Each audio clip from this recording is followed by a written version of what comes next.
বিগত 16 বছরে এই বাংলাদেশে এই যে হত্যাকাণ্ডগুলোর কথা আমরা বলছি, এগুলোর প্রেসক্রিপশন করা থেকে শুরু করে বাস্তবায়ন করা প্রত্যেকটা জায়গায় পার্শ্ববর্তী দেশ তাদের এজেন্সির সক্রিয় প্রত্যক্ষ পরোক্ষ অংশগ্রহণ ছিল।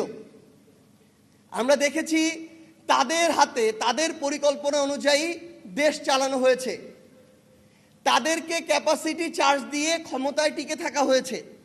কিন্তু আমরা এখন একইভাবে দেখছি আমার বাংলাদেশের সীমান্তে একদিনে একটা জায়গায় দুইজনকে গুলি করে হত্যা করা হয়, আমার দেশের পররাষ্ট্র মন্ত্রণালয়ের সরকার প্রধানের কোনো স্টেটমেন্ট তাদের কাছে পর্যন্ত পৌঁছায় না।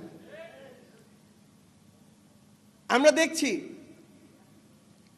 ভারত কিংবা পশ্চিমবঙ্গ, সেখানে তারা তাদের বিজেপির রাজনীতি করছে, উগ্র সাম্প্রদায়িকতার রাজনীতি করছে, করুক।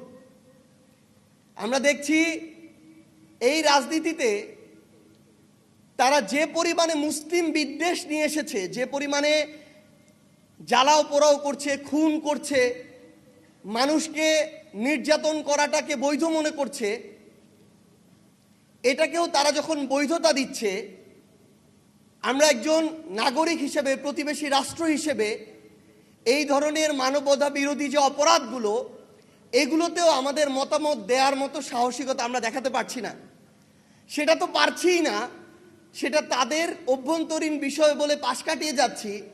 উপরন্তু আমাদের দেশকে নিয়ে, আমাদের দেশের সার্বভৌমত্বকে নিয়ে, স্বাধীনতাকে নিয়ে, সীমান্তকে নিয়ে যা ইচ্ছা তা বলে বেড়ানোর পরও যখন আমাদের স্বরাষ্ট্রমন্ত্রী বলে যে একটা রাজ্যের প্রধান বলেছে, সরকার তো বলেনি, তখন আমাদের জন্য এটা লজ্জার বিষয়।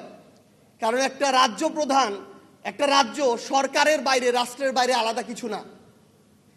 কিন্তু আমরা ভারতকে উদ্দেশ্য করে স্পষ্ট করে কিছু কথা বলতে চাই।